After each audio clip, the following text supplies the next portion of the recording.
So students, this video is about the specimen paper 4 that is meant for the updated syllabus that is now in use since March 2023 exam papers. This question 4 of specimen paper. Let me read out the question for you. Devaluation of a country's currency will reduce a persistent balance of payment deficit on the current account in goods and services in the short run, but this will inevitably lead to high levels of inflation in the long run. Now, this question is very close to my heart because this is what we are seeing in Pakistan, and we can actually relate this question quite effectively to the economy of Pakistan. We have seen massive devaluation in the exchange rate in Pakistan. Even then, we have seen a massive depreciation.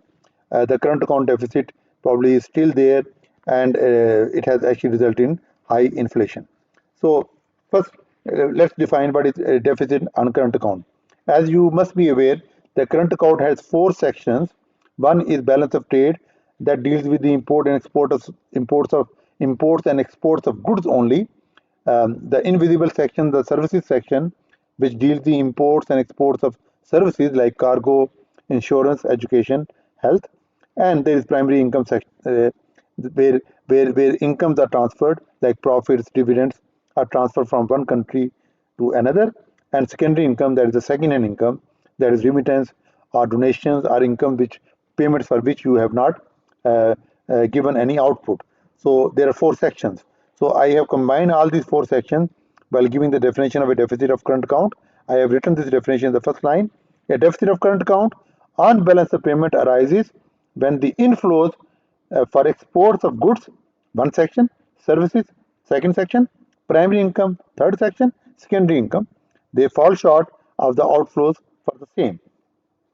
So a persistent deficit on current account, if it is not matched by a surplus on the financial account, there is the other account of the balance of payment, that will lead to depletion of reserves. The currency's reserves of foreign currencies will deplete, and this will force a country to borrow more. And a deficit of a currency would mean that exports are less than import, and since our exports are less in demand, our currency would also be less in demand. And that may mean the demand for our local goods will not only be less as people are buying more imports, it will trigger unemployment, and of course, this may have an adverse effect on exchange rate. As I just mentioned, that our currency would be less in demand because our exports are less in demand when there is a deficit. So what is devaluation? Devaluation and depreciation of currency are two different terms. Depreciation of currency is part of AS course. Devaluation is part of A2 course. So depreciation and devaluation both are similar in the sense that they both mean decrease in exchange rate. Both mean a currency becomes weaker in terms of another currency. However, depreciation arises as a result of a movement of demand and supply forces. If demand of a currency goes down and the value of currency goes down, automatically that is depreciation. But devaluation is a deliberate decrease in the exchange rate, and that is because of an action of the government. So if government fixes exchange rates and alters the exchange rate and reduces the exchange rate, that would be devaluation and not depreciation. So devaluation is a deliberate decrease in the value exchange rate, and lower level exchange rate is devaluation. It makes exports cheaper and imports expensive. And when exports become cheaper and imports become expensive, it means locally made goods, domestically made goods become more price competitive both at home and abroad. This raises exports, reduces imports, and it may help reduce the deficit on current account. However, the effectiveness of this devaluation depends on a variety of factors. The first factor is uh, price elasticity of demand for net exports. Now, in case PED is low, even when exports become cheaper and PED is low, it will not lead to a significant increase in the quantity demanded of exports. And that will mean export revenues may not go up. So export revenues would go up, exports revenues would go up only when PED is high and the currency is devalued. So PED for net exports is high. It is known as Marshall-Lerner condition. If this condition is met, only in this case a devaluation of currency will help raise net exports. In case of Pakistan, devaluation didn't do much to raise our exports. Why? Because we rely heavily on imported raw materials. All these raw materials become expensive. We just told you that devaluation makes imports expensive. So imports become expensive, the imported raw materials become expensive, and that results in rising cost of production. So on one hand, devaluation makes our exports cheaper.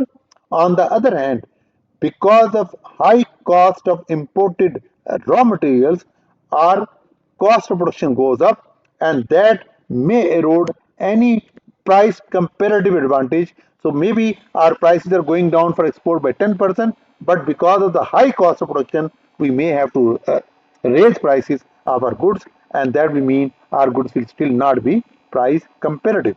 So devaluation of currency gives a price advantage to exporters, but that price advantage may be lost, may be eroded, may be outweighed because of rising cost of production.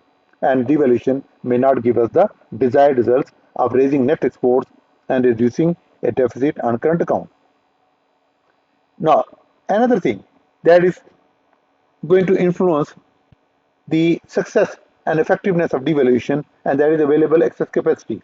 Remember, exports are a function of a country's production capacity.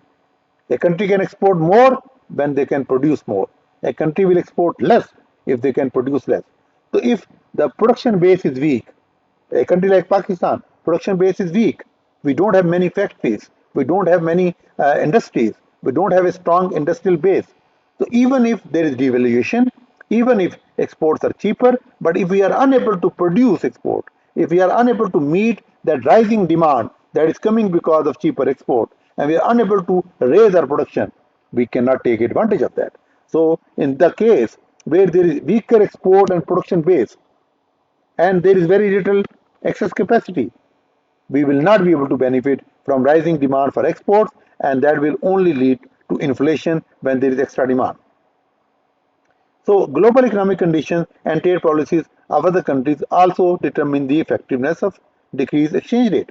Now, in case devaluation comes, our currency becomes cheaper, but we look at this that because of the Ukraine and Russia war, there is a worldwide recession and there is a fall in global demand. So on one hand, our goods are becoming cheaper and we expect our demand for our goods to go up, but on the other hand, the low global demand is resulting in fall in demand for exports, and that is not giving us the desired benefit which we thought will be there when our currency is devalued. And secondly, if there are high tariff and high import barrier imposed by other countries, even when devaluation makes our goods cheaper, the tariffs will make it expensive again. So in that case as well, our devaluation will not be effective. So a global recession and high tariffs imposed by other countries will lower the demand for imports from our country, and that will lead to fall in export even when devaluation is making them cheaper.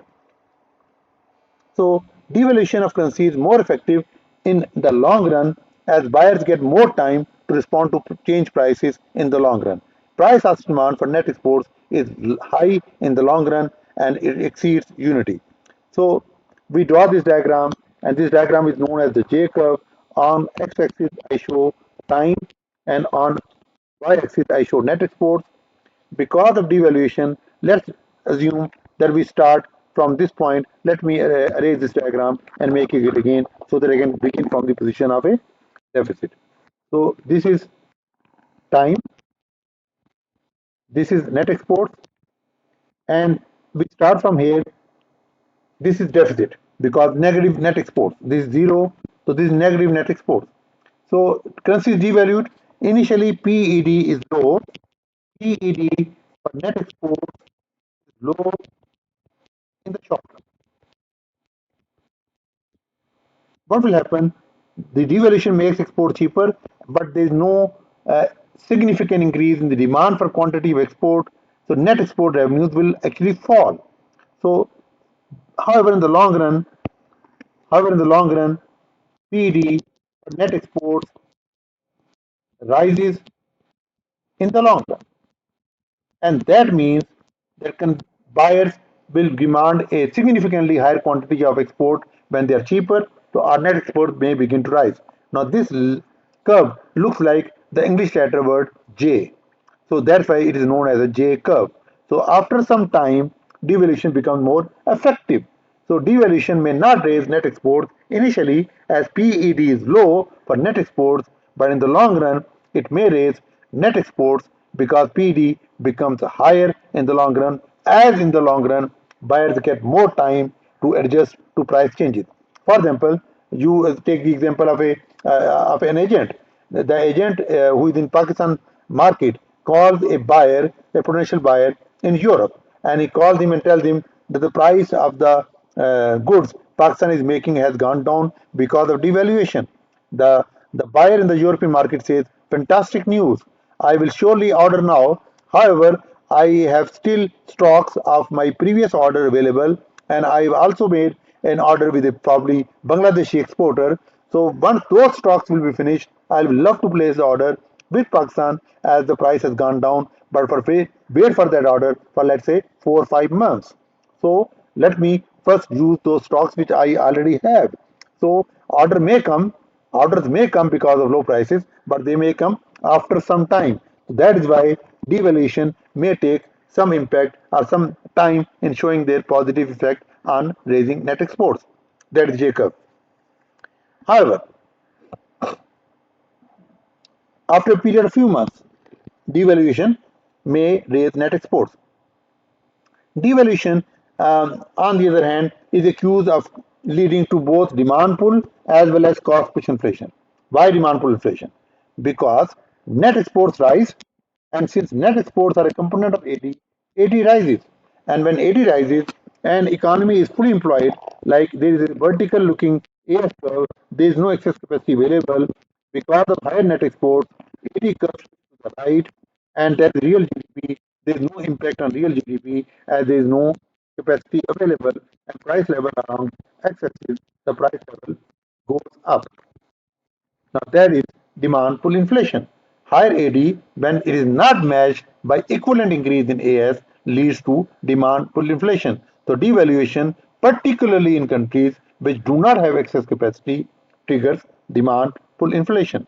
Devaluation also raises the cost of production.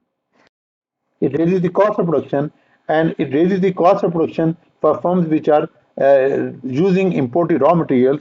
That shifts AS curve to the left, and that is real GDP, and that is price level, and that is going to be AS shift to the left because of higher cost of production, and real GDP falls from Y1 to Y2, and the price level rises from P not to P1. Now that is cost push inflation. So devaluation leads to demand pull as well as cost push inflation.